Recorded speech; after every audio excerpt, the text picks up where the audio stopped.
What's up, friendos, and welcome into Fantasy Pros MLB. This is leading off with the Peanuts, the Cracker Jacks, the Welsh, that's me, Joe Rico, that's him. We're coming off of a marathon of shows that we did yesterday, but a lot of good stuff to talk about. Spencer Strider breakdowns. A certain somebody is back in the outfield. We've got bets. We got a ton of it. Joe Rico, what's up, buddy? You ready to do the fifth show in 24 hours that we've done together? Yeah, man, absolutely. I mean, that's kind of regular for you on Wednesday, right? I guess just every Wednesday is kind of a bit of a marathon for you at this point. Although we are going to be cleaning up to Mondays, I think. But yeah. Right now, every Wednesday. Saving the surprise for everybody, Joe. There you go. I didn't know it was a surprise. I didn't know it was a surprise. My bad. Yeah, no, I think they're still working on it. But yeah, that might be moving here in the near future to take a look at. We got a lot to break down. No Joey P today. We weren't able to get him into the studio. I know people might have been looking for that, but I do have official word. I'm going to be meeting up with Joey tomorrow. We might be hitting some dingers, or theoretical. We might be hoping that we can hit some dingers. So get your bets ready. We'll set the lines of what Joey and I could possibly do out there. But let's get into all the stuff and things, because we got our live people here, twitch.tv/FantasyPros. If you're listening on the podcast front, make sure you guys are coming to check us out live, hanging out with the Peanuts and Cracker Jacks. People are following, people are subbing, we're giving shout outs, and we're going to be talking to a bunch of you guys throughout the show. So putting your questions in, we'll be starring those, getting to them, because there's a bunch to talk about. But make sure, if you haven't had the opportunity and you want to, come over on the live with the rest of our people watching this bad boy.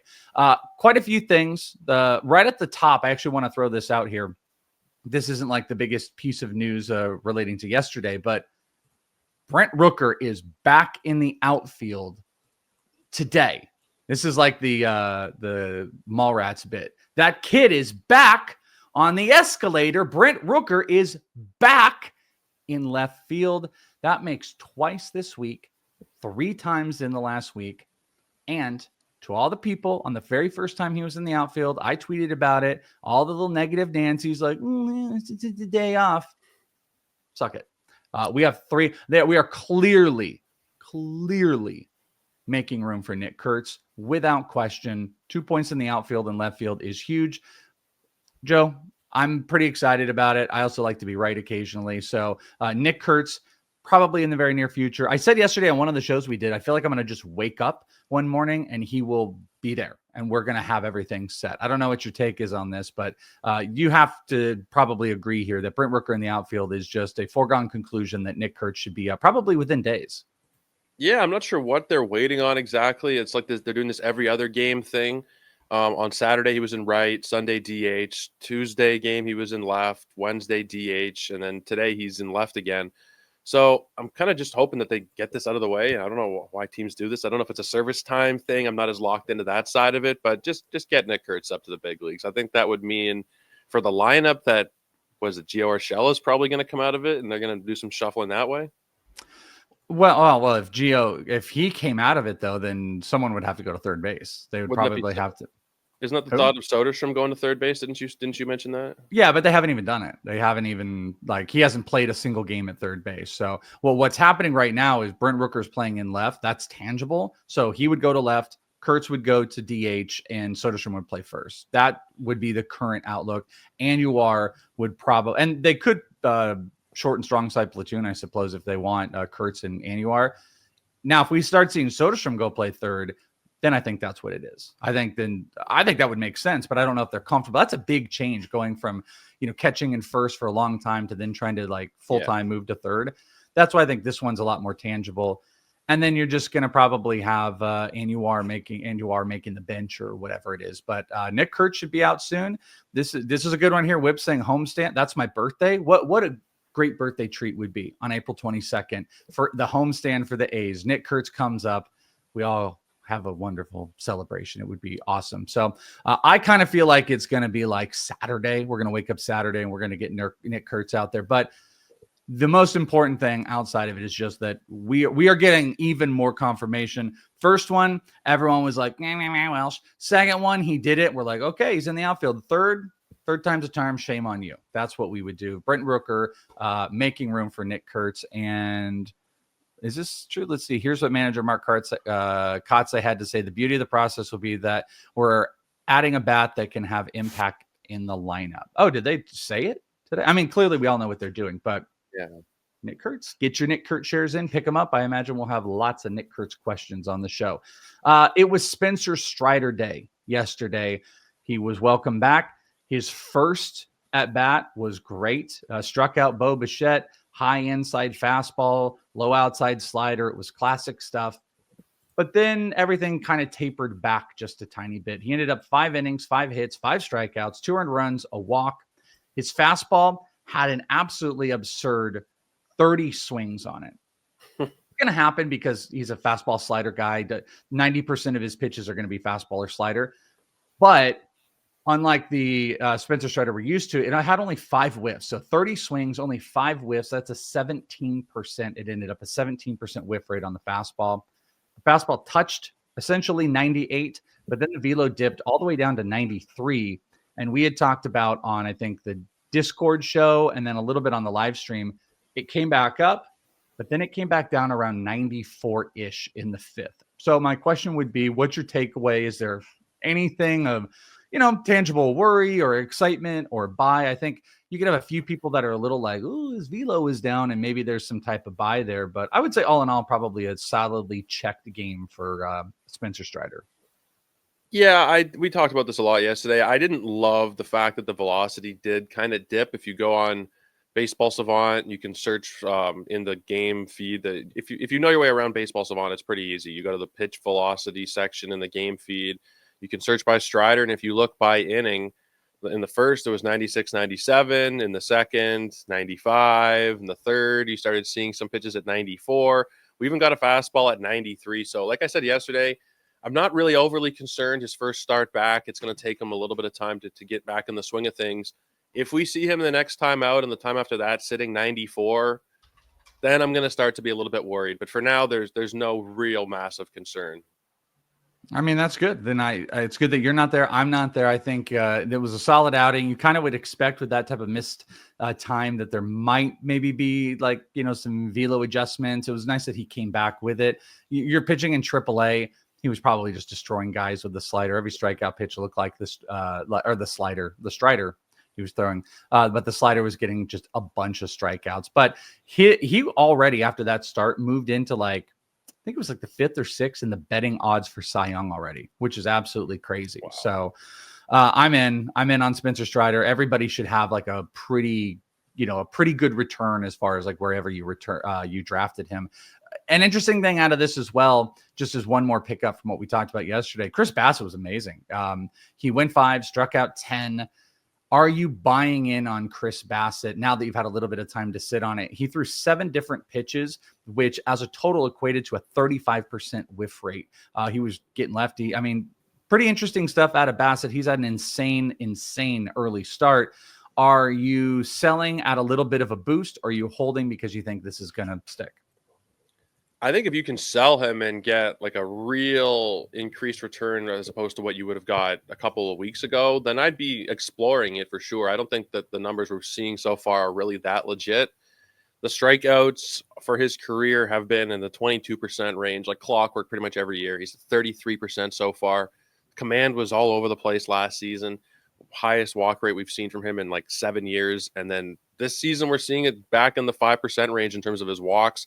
The whip is at 107, which I think is just too low. I don't think really much of this is sustainable. He's stranding 92% of batters. When you look at his age, when you look at the trajectory of his career, it's easier to chalk this up to just a couple of hot starts as opposed to something that he's going to be able to carry over throughout the whole season. That being said, I don't know what you're trading Chris Bassitt for. Yeah. So if you're getting a top 25 or 30 pitcher for him, if you can trade him for like, I don't know, Shane Baz or something, or I don't know. I'm trying to think of another kind of like breakout-y pitcher. I feel like it's more hitting. Like Chris Bassitt's big start to me reeks more of like, you're not going to go get like another cool pitcher. You're going to trade him for, maybe an underperforming hitter. Maybe it is like Simeon has kind of been a poster child of like solid underperform hitters that you could maybe buy. It's probably something like that. And I think I might consider doing that. Because you might have gotten the best out of him already. You are not going to get the best probably at any point out of Bobby Miller. I don't know what the hell happened to Bobby Miller. 6 earned runs over 3 and a no decision against the Rockies. Also in that matchup, Shohei Ohtani hit a homer that looked like it almost left the state. It was insane. He had 2 RBIs. It was a classic home run day yesterday with Ohtani. But Bobby Miller, is there any hope long-term? I saw people in the chat yesterday, we didn't get to it, that were like, hey, is Bobby Miller a stream? Do we trust it? I'm completely out. After being like a big Bobby Miller stuff plus guy, he had like monster stuff plus numbers across the board. Guy was touching 99. There is zero feel for command. He got obliterated here. I'm 1,000% out. The question is no on any question of Bobby Miller, but do you feel any different?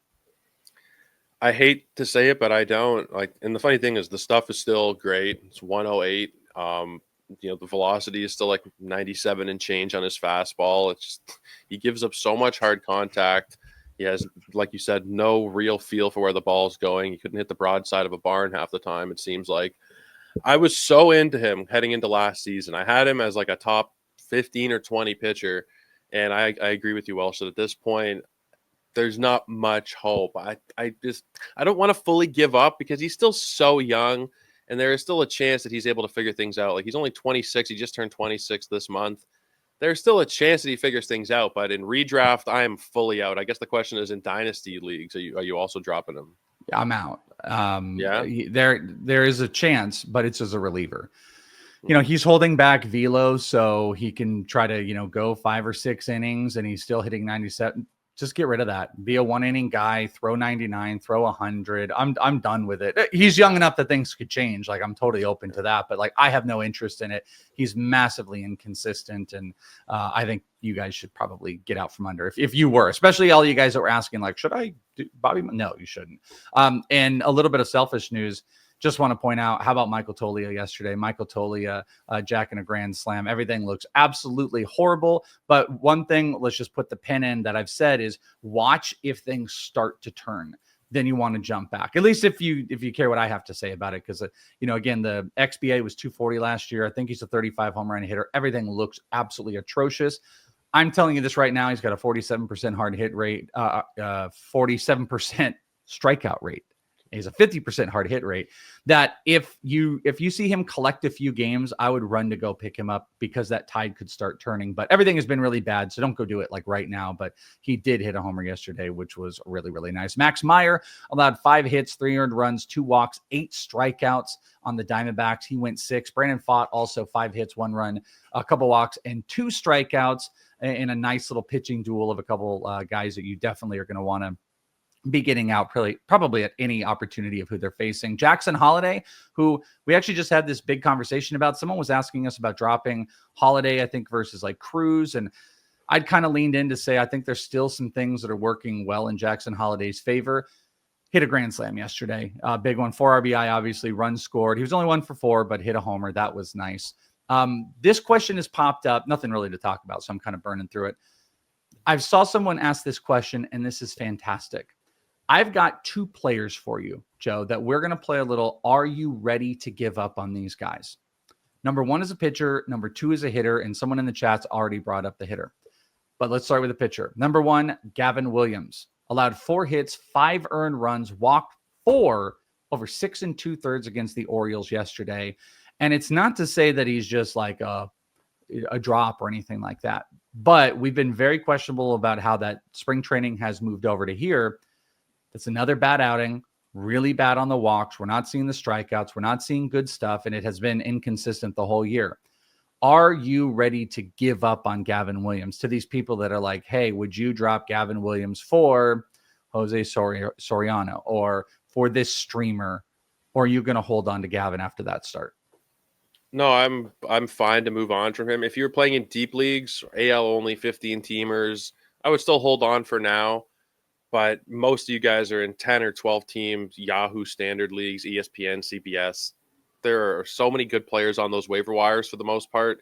Gavin Williams is somebody that I didn't come into the season that interested in. Mostly it was due to injury concerns. I figured that at some point he is going to have to go under the knife just based on the way that last season went and the way that it tends to go with pitchers when they push the injury down the road and they don't have surgery. We've seen it with a lot of guys that either they're just not good, a la Tristan McKenzie, or eventually they do need to have surgery like a Garrett Cole. And I think that one or the other outcome is coming for Gavin Williams. But I was thinking that he would probably look okay on the mound. The performances would be pretty good, and then eventually he would get hurt. But the performances have not been good at all. He's given up a ton of home runs, ton of hard contact. I'm just not interested. I think I would drop him in most cases. Same thing. Chat. Are you done? Are you out on Gavin Williams? Or if you're watching after in the comment section on YouTube, drop it. Are you in or are you back out on Gavin Williams? Here's the hitter. And this is the one that someone brought up. Are you done with Christian Walker? Christian Walker's hitting 154, a 267 OBP. He's got 2 total extra base hits. He is striking out really as bad as he's done since 2018. Nothing close to that as a Diamondback in recent history. There are a lot of other things in the profile that do look similar. He's hitting the ball about the same. Barrels are slightly down. He's walking.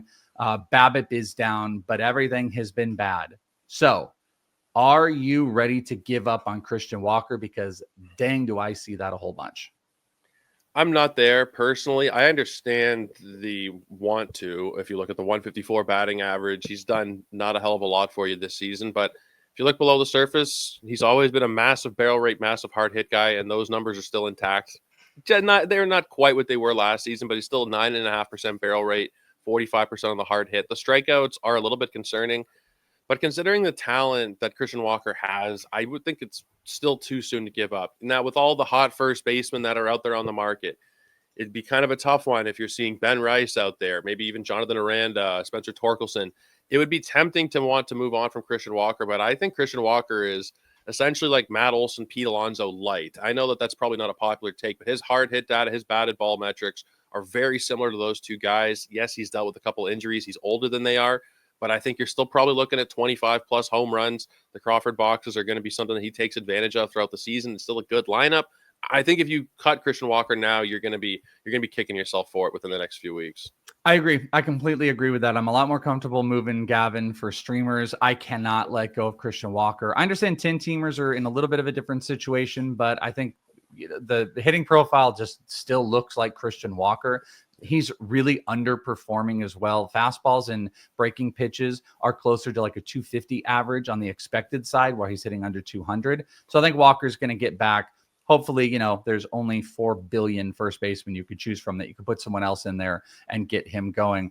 Shout out, by the way, to Pavin Smith, my boy Pavin Smith, who I couldn't shut up about. Luckily, this is my Joe Pisapia that I told you so situation. But Pavin Smith just jacked a 2-run shot on Edward Cabrera, scoring Corbin Carroll, maybe the best player in baseball, and Pavin Smith just making it look good. Strong side platoon guy. So, and shout out, someone had him as a home run call today, so that was super nice. I think it was game.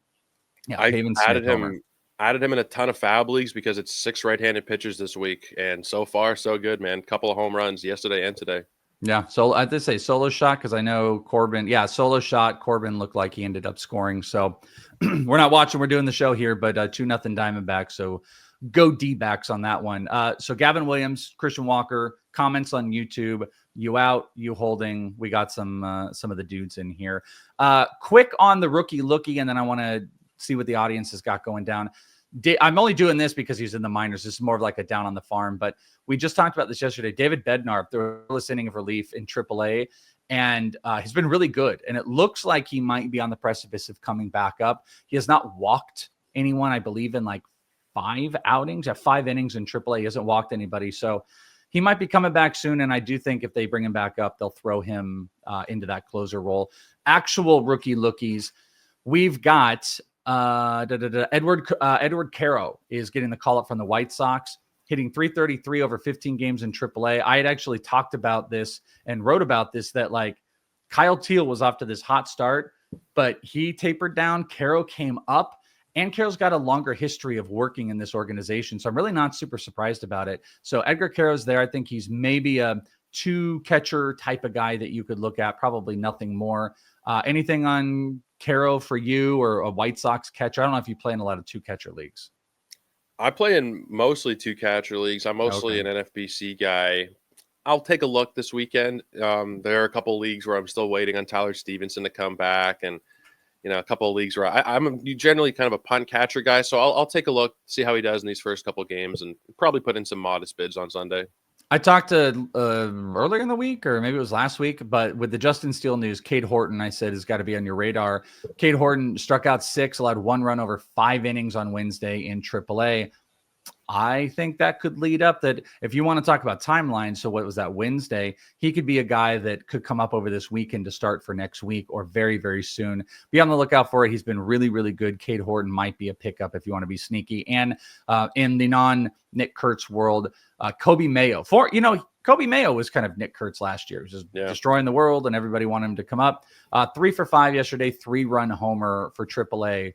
There's just no spot for him. But, if he were to come up, he would be kind of in line with one of those guys that you definitely want to pick up. All right, let's see what's going on with the Peanuts and Cracker Jacks. Thoughts on Pepio, and then also a Bush or Torque. You got any? I mean, I like Pepio. What's your thought on? I think he's like a good starter. You don't have to stream, and you probably put him out towards any matchup. I think he's a solid SP4, SP5, maybe. Does that sound right? I think he even has the potential to do more than that. I got a lot of drop questions over the last couple of days about him. The command has not really been that great. We've seen a bunch of walks, but the walk rate is still where it was last season, 8.9 last year, 8.8 this season. It's just early, it's just still so early. I came into the season really high on Pepio. The stuff is still there. We're talking about 4 starts. I think if you cut him, it's similar to Walker. If you cut him, you're going to end up regretting it. I don't love the ballpark. Like, pitching in that park is a little tricky, and there might be some matchups where you want to sit him, but I still think you're getting a quality year out of Pepio. I'd roster him in all formats still. I do too. And I'm Bush over Torque right now. It's pretty close though. Yeah, it's pretty close. I mean, you go either way. I'm fine with you if you go either way. I don't have a strong opinion on that one. I just wrote up a thing on Torque yesterday. His metrics are looking so similar to 2023. I think we're probably going to get something very similar to what we saw that year, about 30 homers, about 90 ribbies. But Bush is looking great as well, and his lineup is much better than what we've got in Detroit. Yeah. We did the poll, by the way, on Gavin Williams. It was 56%, I believe, said out on the live Twitch. So be interesting to see what that ends up being on the YouTube.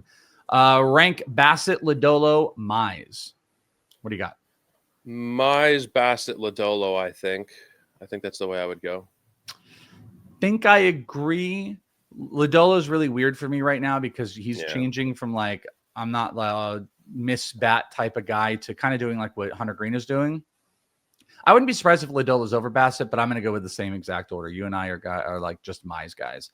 Have an offer of Jung-Hoo Lee for Acuna on the table. I cannot speak today in the redraft head-to-head points league.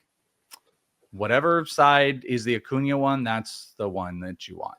Yeah, I'm like one of the biggest Jung-Hoo Lee fans around, but you're getting Ronald Acuna for him. That is a beautiful sell high. Yeah. What are we doing with Brenton Doyle? We're waiting for him to. I don't think they're going to put him on the IL. We're just waiting for him to get back into games. That's it. The Rockies. I've given up long ago on trying to figure out what the Rockies are doing. Yeah, no idea. I'm not the biggest Brenton Doyle guy, but he's been decent. Is Robbie Ray even droppable at this point? I'd prefer to sit him, but I'd understand dropping. The command is all over the place. I mentioned the broadside of a barn earlier. Robbie Ray, this guy couldn't hit anything. He's striking guys out, but every game we're seeing, I think the last line was 8 strikeouts and 5 walks, and that's become kind of regular for him. Prefer to sit him as opposed to dropping him if you can. Dude, those like spring training darlings like Robbie Ray, Gavin Williams, it's not going so great right now. Yeah. Jake Berger or Aranda. We got Rice too. Burger man getting back into it. Burger's starting to pick it back up. This is a Burger for me, but I don't want to leave off of him. I know you're a big Aranda guy though. I like all of them there. If you could only have 2, I'd probably go with Burger and Rice, but Aranda deserves to be on rosters too. You're making a meal. You're making lunch, Burger and Rice. What do we do about Nola? Just be patient. I had him lower than a lot of people. Yes, you have to be patient because what is the alternative for you to release Aaron Nola and cut him? No, unless you're playing in the 6-man leagues. Wait for him to maybe get right and move off. I feel like he might be naturally kind of a slower-ish guy, gets going mid-season, but I'm not the biggest Nola guy. What about you, Rico? Yeah, I came into the season, I think he was like 32 or something for me in my rankings, which is the lowest since I've started doing rankings that Aaron Nola has ever come in on the SP ranks. But every other year he does this. In even years, Aaron Nola is good. In odd years, Aaron Nola is bad. I know it sounds like the stupidest analysis you've ever heard, but go and look at his stat lines every year going back to 2017, and it's just the pattern. So I don't know how analytical that is, not very much so, but it just seems to be what he does. He has a good year followed by a bad year followed by a good year. Like how analytical it's not at all, but it's just a fun thing to take a look at. Any news on Merrill? He's at the Padres Stadium, I guess, and he was doing just running drills yesterday. Yeah. Not going to come off the IL, I think we mentioned yesterday, but he was just doing some running stuff with Joe Musgrove. It still looks like he's a little bit away. By the way, I need to trade Naylor so I can make room for Kurtz. I got Soderstrom too. No, you don't. I just want to point that out. You do not need to trade Naylor, nor should you trade Naylor. He's going to be an RBI monster this whole season, regardless of Kurtz or Soderstrom. Find something else. Trade Soderstrom on his absolutely hot streak. Do you think Tyler Soderstrom's going to hit 50 homers this year? I don't, like, maybe in that ballpark, and we'll look back and that'll be silly, but I would trade Soderstrom before I even think about trading Naylor, right? Yeah. Okay. Maybe even see what Kurtz's mark. People are going crazy, tripping over themselves about Kurtz. See how the manager value, because you just see how you value him right there. You want him over Naylor. If that's the kind of line in your league, you might be able to get a top 100, 120 player for him. Yeah, they say the best time to trade a prospect is right before they're called up. So It might be the best valuation of someone. If you can get Naylor return cost for a guy like Kurtz, I might consider it, unless it's a keeper. Oh, yeah. Is Neto going to get activated today? They're not telling us. I think he is. He's played a handful of AAA games. They said they're not comfortable mentioning when it is. I think it'll be like tomorrow, to be honest with you. I think we're going to be looking at a tomorrow call up on Zach Neto, but for whatever reason, they just don't want to let us know all the information. Friends, it is that time. No, it's not a Joey P read. It's a Welsh version of it. So innuendos, be damned. You train hard. You show up. But lately, something feels off. I mean, Joe had to take a vacation. Maybe there was a reason. Fatigue lingers for Joe. Recovery, it's taking longer. His performance, it's just not where it used to be. Those might be signs of low testosterone. And an Arizona trip isn't going to fix that. But maybe Kaisertrex can. The low testosterone is a condition affecting about 30% of adult men in America. And Kaisertrex is an FDA-approved testosterone replacement therapy designed for men like Joe Pisapia. It's not an injection. It's not a gel. It's a twice-daily pill that fits seamlessly into your active lifestyle, helping restore your testosterone to optimal levels. Don't let low T hold you or Joe back. Visit Kaisertrex.com to learn more and find a provider near you who can help you get started. It's all about you. That's KYZATREX.com. It's by prescription only. Kaisertrex is a controlled substance and can be a target of abuse. Kaisertrex is not for use in pregnant women or men with prostate or breast cancer. Safety and efficacy in those younger than 18 is not known. Tell your doctor about all medical conditions and medications, because serious side effects could include increased blood pressure, worsening prostate symptoms, increased risk of prostate cancer, blood clots in the legs or lungs, decreased sperm count, liver problems, enlarged or painful breasts, and breathing problems while you sleep, with common side effects including swelling of the ankles, feet, and body, increased red blood cell count, and increase in prostate-specific antigens or PSA levels.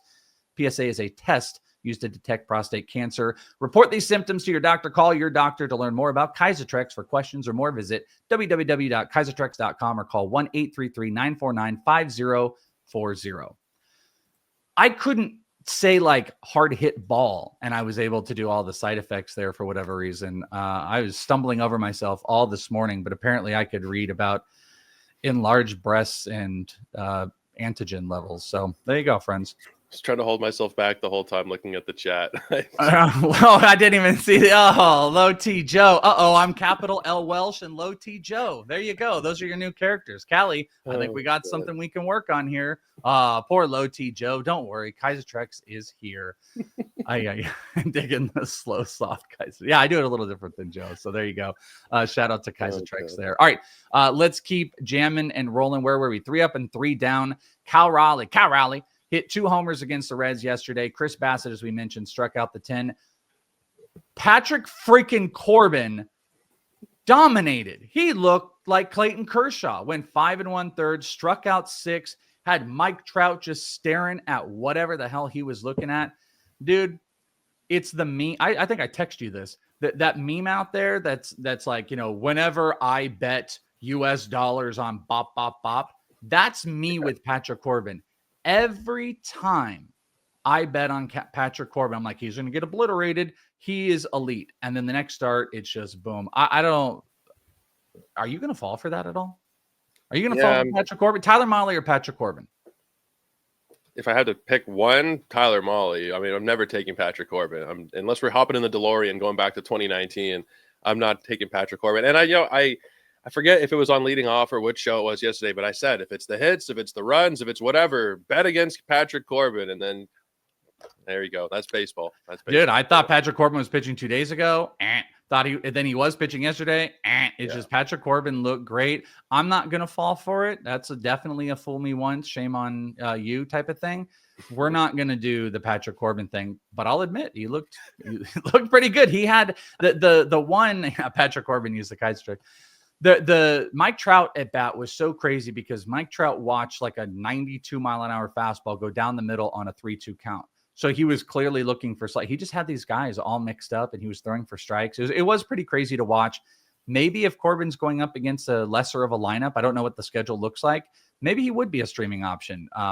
But I just don't think I can fall for it. So those were the ups. On the downs, German Marquez did make it out of the first. He led 7 earned runs. Aaron Nola, as we talked about, he got lit up by the Giants. 9 hits, 6 earned runs, walked 4, and a little golden. Now, golden sombrero is the 0 for 4. I was about to say, we're not talking about the Stinko, but golden sombreros for Michael Harris, Austin Riley, and JT Realmuto. We haven't had any Stinkos in a little bit. So what the hell's going on? We need a little bit of that Stinko. See, again, I can't speak today. I can talk about 12 different symptoms for a low T thing. I can't say Stinko or Cinco. Injuries. Matt Wallner is going to be placed on the IL 10-day with a left hamstring strain, so that's brutal. Marlins activating Connor Norby. I saw some people in the chat a little bit excited about that. Connor Norby, 12-team. Are you a go on Connor Norby with 12-team? I can ask you this because Pizza Pia hates Norby, but where are you at? Why does he hate Norby? He just hates him. He's like, he's garbage. Needs to take Kaiser Trex. Yeah, all that. I don't know. No, I think he's a solid player. I wouldn't mind adding him in a 12-teamer. I think there are still going to be some strikeout issues, most likely, but I would take a chance. Like what we've seen from him in the minors has been pretty impressive. Hitting for average, hitting for power, stealing bases. The lineup and ballpark are not going to do him any favors, but I think he's worth a speculative add. Yeah. Who would you rather have, Connor Norby or Luis Rengifo? I'd probably go with Rengifo. I might speculate on Norby. Norby had really good barrel numbers. That team is kind of going. Matt Mervis, we talked about yesterday, hit another bomb. Xavier Edwards gets on. It's not that old Marlins team. So I don't know. I'm speculating on Norby if he's floating out there for people. Reds placed Christian Encarnacion Strand on the 10-day IL with a lower back inflammation. He loves that IL. They recalled Noelvi Marte, but they also mentioned that Spencer Steer is like super close to being able to play first base. So I think that's going to be an alternative. Brian Bayo struck out 7, allowed 4 runs over 4 1/3 on Wednesday, rehabbing with the AA Portland. So it looks like Brian Bayo is closing in on being available pretty soon. Ranger Suarez struck out 7 in a low A minor league game. So that's probably going to be a couple more starts, but he's going to, so maybe you want to, if you're into the Ranger Suarez, you can pick him up. He should be up in the next week or two. A few other injuries. White Sox activated Andrew Benintendi from the 10-day IL as Austin Slater is going to be undergoing surgery to repair a torn meniscus in his right knee, expected to be out about 6 weeks, but Benintendi is back. And I wanted to do this because we had this big question about stashing pitchers and stuff from yesterday's show, one of the shows. And you were like, I don't even know what's going on with Yuri Perez. He threw yesterday. And then we found out today that Yuri Perez is roughly 1 month away from a minor league rehab assignment, according to Clayton McCullough. So if you're 1 month out, we're calling that mid-May. Rehab assignment, I would expect, is going to be 3 or 4 starts. Mid-June, looks like we might be getting Yuri. So that is a very tangible one. So pending what your IL situation is in your fantasy league, I actually would go pick up Yuri Perez right now because we have something very tangible. It's not in the very near future, but June you could get him back. And I kind of feel like they would let him roll out a little bit. So are you going to pick up and speculate on Yuri Perez or Shane Bieber? Who would you rather speculate on? It's going to be kind of a similar situation. I think Bieber's a little bit behind Yuri. Yuri's the younger guy, higher upside. That being said, Bieber's won a Cy Young before, so they're both interesting, but I think I would go with Yuri. Well, interesting what Jerry's saying too here. You expect Yuri is going to be on probably more of a pitch count than a guy like Bieber is going to be, but he's going to probably beat the timeline. I think I would still go with Yuri, and then Yuri or Minaya. Minaya seems like he's like a month ahead of Yuri at minimum, so I would go with Minaya. Yeah, I'm not a big Minaya guy, but I'd probably still go with him. All right, let's hit some bets. I was 1-1 yesterday. I don't know where you were at, Joey. I don't think we've still earned back the big song while Pizza Pia is back. He can song it. I will not. Let's get to business. It's best bets of the day. You got a bunch of player props for us, Joey. You can tell us how you did yesterday. Like I said, I don't know what your tally was, but let's hear that and let's hear what you got for today. I was 2 for 3 yesterday, which is not bad. Jose Ramirez went over the total base prop, and Max Meyer, the over was 3.5 on the strikeouts. I wish I bet the latter because he got 8, and he actually got jobbed on another call, at least one other. The umps were not great in that game.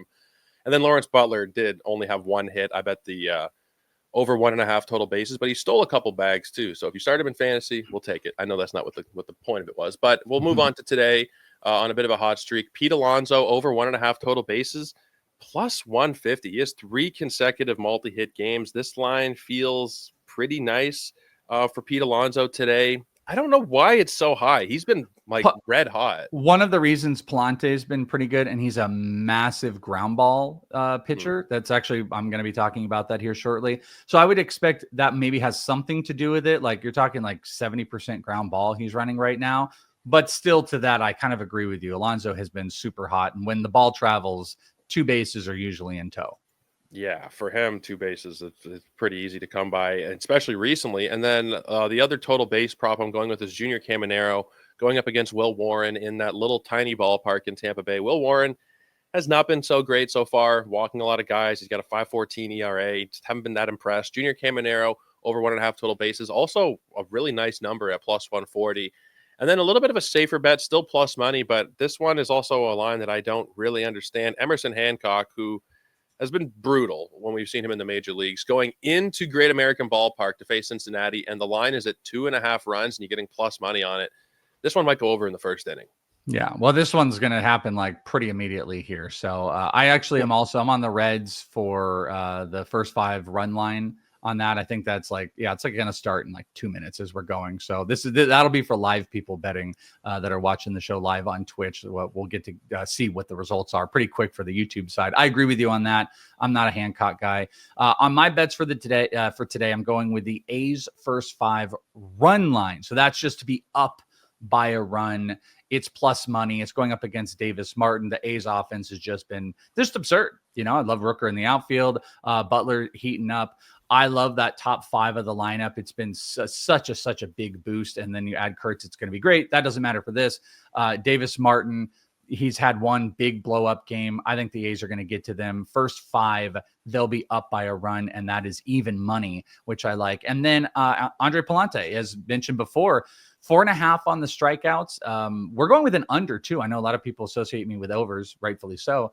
It's a little bit juiced, but I really like this one. Mets are like 7th, I believe, in the league, or maybe it's between top 5 and top 7 in least strikeouts per game. So they're not striking out a ton already. Then you've got a really, really heavy ground ball pitcher in Palante. And of his 3 starts, he's only struck out over 5, or he's 5 or more once. So one of his 3 starts, he's hit this to a team that's not striking out a bunch. Soto's coming off of a big strikeout game. We're going to get right there. Lots of ground balls for the Cardinals. So I'm going to go under 4.5 strikeouts on Palante with that A's first 5. Those are my bets. Those are Joey's bets. Check out over on Betting Pros. You can check out the Betting Pros app. You can follow us. You can follow a lot of other great people. It's a really cool experience. And if you guys are looking for those bets, make sure to check out our deal over on FanDuel. You can bet 5, get 200, fantasypros.com/leading off. That is your offer if you go and sign up for new customers over on FanDuel. Home run board. What do we got on the home run board? I got nothing. I'm moving down a tiny bit. Let's see. Me and Wonky are 9 and 10. Looks like we had a couple people jump up. We've got 2 12s, an 11, and some 10s. Razor Ramon getting back up there into the top 5. Looking over on the other side of the board, I see Whips has gotten up there. Good job, Whips, a regular in the chat here. And some others from, I see Elskel, South African G. We got some people from last year that are rolling with it. Don't see Pia. Don't see a Rico. So let's get you guys up there for your chance to win that Sammy Sosa autographed jersey. You guys can get a Prime sub here using Twitch, and you'll have access to do it, or you can just get the premium Discord. Whichever you want to do, you can take part in it. It is not too late, except for some of us that are rolling with some homers. So where are you going today, Mr. Joe Rico, on the home run call? You actually stole mine, but you got to before me, so it's yours. It pairs in with my Emerson Hancock bet, Elly De La Cruz, and my God, do I need a home run? I got one. I thought I had 2. I have 1, and it came on opening day. So I am absolutely cold as ice here. But I think Elly, it might even happen while we're on the air here at the end. Game just started up. Yeah, game is going right now. Little Brady Singers cleaning up a little bit, if you will, not on Discord, but in the first inning. So Elly, I like that one. I would have probably done the exact same had you not. I'm going to go over on to Kyle Schwarber. Kyle Schwarber plus 400. By the way, Elly was also plus 400.